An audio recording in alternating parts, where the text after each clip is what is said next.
ನಮಸ್ಕಾರ ವಿದ್ಯಾರ್ಥಿಗಳಿಗೆ, ಕಳೆದ ವಿಡಿಯೋದಲ್ಲಿ ನಾವು ಕಮಿಷನದ ಬಗ್ಗೆ ಅಭ್ಯಾಸ ಮಾಡಿದ್ದೇವೆ. ಅದರ ಮೊದಲು ಕೂಡ ನಾವು ಸೂಟದ ಬಗ್ಗೆ ಅಭ್ಯಾಸವನ್ನು ಮಾಡಿದ್ದೇವೆ. ಈಗ ನಾವು ಸೂಟು, ಕಮಿಷನ್ ಮತ್ತು ರಿಬೇಟ್ ಇವುಗಳ ಮೂರನ್ನು ಒಮ್ಮೆ ವಿಚಾರ ಮಾಡಿ ಅವುಗಳಲ್ಲಿ ಯಾವ್ಯಾವ ಭಿನ್ನತೆ ಇದೆ ಎಂಬುದರ ಬಗ್ಗೆ ಅಭ್ಯಾಸವನ್ನು ಮಾಡುವರಿದ್ದೇವೆ. ಅದರ ಮೊದಲಾಗಿ ರಿಬೇಟ್ ಅಂದರೆ ಏನಿರೋದು ನೋಡಿರಿ. ಯಾವುದೇ ಒಂದು ಹಬ್ಬ ಹರಿದಿನಗಳಿರ್ತವೆ, ಉದಾಹರಣಾರ್ಥವಾಗಿ ಇರುತ್ತದೆ ದೀಪಾವಳಿ, ಗಾಂಧಿ ಜಯಂತಿ.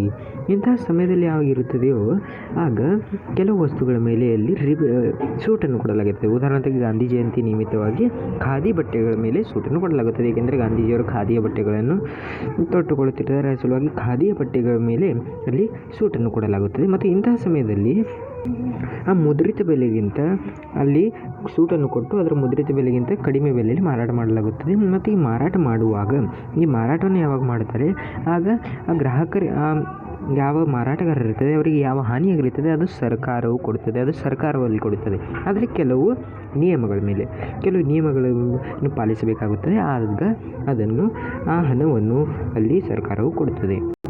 ಮತ್ತು ಒಂದು ವೇಳೆ ಈ ಪ್ರಕಾರವಾಗಿದ್ದರೆ ಅದನ್ನು ರಿಬೇಟ್ ಎಂದು ಕರೆಯುತ್ತಾರೆ. ಸೂಟಲ್ಲಿ ಹಾಗೆ ಇರುವುದಿಲ್ಲ. ಸೂಟಲ್ಲಿ ಹೇಗೆ ಇರುವುದು, ಸೂಟ್ ಎಂದರೇ ಯಾವುದೇ ಒಬ್ಬರು ಮಾರಾಟಗಾರರು ಸ್ವತಃ ಮಾರಾಟ ಹೆಚ್ಚಾಗಬೇಕಾದರೆ ಸಲುವಾಗಿ ಕೊಡುತ್ತಾರೆ. ಆದರೆ ಇಲ್ಲಿ ರಿಬೇಟ್ ಎಂದರೆ ಏನಿರುವುದೆಂದರೆ ಸರ್ಕಾರವು ಇಲ್ಲಿ ಕೊಡುತ್ತದೆ, ಕೇವಲ ಸರ್ಕಾರವೇ ಇಲ್ಲಿ ಕೊಡುತ್ತದೆ. ಆದಾಯ ತೆರಿಗೆ ಎಂದರೆ ಅದು ಏನಿರೋದು ಇನ್ಕಮ್ ಟ್ಯಾಕ್ಸ್ ಎಂದು ಇಂಗ್ಲೀಷ್ನಲ್ಲಿ ಅನ್ನುತ್ತಾರೆ. ಇದರ ಬಗ್ಗೆನೇ ಹೆಚ್ಚಿನ ಮಾಹಿತಿಯನ್ನು ನಾವು 9ನೇ ಇಯತೆಯಲ್ಲಿ ನೋಡಿದ್ದೇವೆ. ಅಲ್ಲಿವರೆಗೆ ನಾವು ಸ್ವಲ್ಪದರಲ್ಲಿ ಹೇಳೋದಾದರೆ ಆದಾಯ ತೆರಿಗೆ ಎಂದರೆ ನೀವು ಎಷ್ಟು ಆದಾಯ ಮಾಡುತ್ತೀರಿ ಅದರ ಸ್ವಲ್ಪ ಭಾಗವನ್ನು ಸರ್ಕಾರಕ್ಕೆ ಕೊಡಬೇಕಾಗುತ್ತದೆ. ಮತ್ತು ಅದರಲ್ಲಿಯೂ ಕೂಡ ಅಲ್ಲಿ ಸೂಟ್ ಕೊಡಲಾಗುತ್ತೆ. ಮತ್ತು ಈ ಸೂಟನ್ನು ಕೂಡ ನಾವು ರಿಬೇಟ್ ಎಂದು ಕರೆಯುತ್ತೇವೆ. ರಿಬೇಟ್ ಇದು ಕೂಡ ಒಂದು ಪ್ರಕಾರದ ಸೂಟನೇ ಆಗಿದೆ. ಆದರೆ ಇದು ಸರ್ಕಾರಕ್ಕೆ ಸಂಬಂಧಿತವಾಗಿರುವುದು. ಮತ್ತು ಸೂಟು ಯಾವ ವ್ಯಕ್ತಿಯು ಕೂಡ ಕೊಡಬಹುದು, ಆದರೆ ರಿಬೇಟ್ ಇದು ಸರ್ಕಾರಕ್ಕೆ ಸಂಬಂಧವಾಗಿರುವುದು. ಈಗ ಮೂರು ಅದರ ವಿಚಾರ ಮಾಡಿರಿ. ಯಾವ್ಯಾವ ಸೂಟ್ ಎಂದರೇ ಗ್ರಾಹಕರಿಗೆ ಕೊಡಲಾಗುವ ಒಂದು ಮುದ್ರಿತ ಬೆಲೆಗಿಂತ ಕಡಿಮೆ. ಮತ್ತು ಇದು ಕಮಿಷನ್ ಎಂದರೆ ಏನಿರುವವು ಯಾವಾಗ ಮಾರಾಟವನ್ನು ಮಾಡುತ್ತಾರೆ ಆಗ ವಸ್ತುವನ್ನು ಮಾರುವುದಿದೆ ಅದರ ಸಲುವಾಗಿ ದಲ್ಲಾಳನಿಗೆ ಕೊಡುವ ಹಣ. ಮತ್ತು ನಂತರ ಇಲ್ಲಿ ರಿಬೇಟ್ ಎಂದರೆ ಏನಿರುವುದೆಂದರೆ ಸರ್ಕಾರವು ಕೊಡುವ ಹಣ. ಸೂಟನ್ನು ಹೇಗೆ ತೆಗೆಯೋದು, ಸೂತ್ರದ ಸಹಾಯದಿಂದ. ಕಮಿಷನನ್ನು ಹೇಗೆ ತೆಗೆಯೋದು, ಪರ್ಸೆಂಟೇಜ್ನ ಸಹಾಯದಿಂದ. ಮತ್ತು ರಿಬೇಟನ್ನು ಹೇಗೆ ತೆಗೆಯೋದು, ಇದನ್ನು ಕೂಡ ಪರ್ಸೆಂಟೇಜ್ನ ಸಹಾಯದಿಂದಲೇ ತೆಗೆಯುತ್ತಾರೆ. ಇದರ ಒಂದು ಉದಾಹರಣೆಯನ್ನು ನೋಡಿರಿ. ಇಲ್ಲಿ ಒಂದು ಬಿಡಿಸಿದ ಉದಾಹರಣೆ ಇದು ನೋಡಿರಿ. ಕೈಮಗ್ಗ ಮಂಡಳದ ಒಂದು ಅಂಗಡಿಯ ಸುಧೀರನ್ನು ಕೈಮಗ್ಗ ಮಂಡಳಿಯ ಒಂದು ಅಂಗಡಿ ಇದೆ. ಅಲ್ಲಿಂದ ಕೆಲವು ಸುಧೀರನು ವಸ್ತುಗಳನ್ನು ಅಲ್ಲಿ ಖರೀದಿಸಿ ಮಾಡಿದ್ದಾನೆ. ಅದರಲ್ಲಿ 2 ಚಾದರಗಳಿವೆ ಮತ್ತು 375 ರೂಪಾಯಿಗೆ ಅವು ಒಂದು ಚಾದರ ಇದೆ. ಮತ್ತು 2 ಜಮಖಾನೆಗಳು ಇವೆ, ಅದರಲ್ಲಿ 525 ರೂಪಾಯಿಗೆ ಒಂದು ಇದೆ. ಹಾಗಾದರೆ ಅದರ ಮೇಲೆ 15% ರಿಬೇಟ್ ಇದ್ದರೆ ಅಷ್ಟು ರಿಬೇಟ್ ಹಣ ಎಷ್ಟು ಮತ್ತು ಸುಧೀರನಿಗೆ ಅಂಗಡಿಕಾರನಿಗೆ ಎಷ್ಟು ಹಣ ಕೊಡಬೇಕು?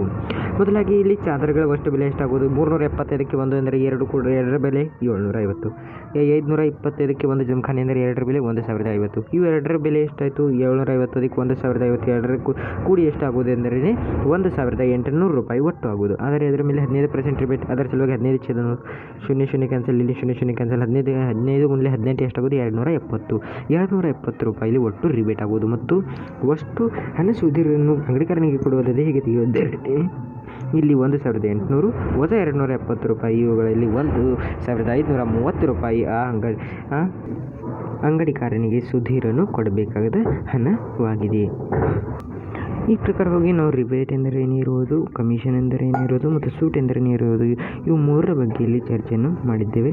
ಈಗ 9.2ರಲ್ಲಿ ಮೊದಲನೇ ಉದಾಹರಣೆ ನೋಡಿರಿ.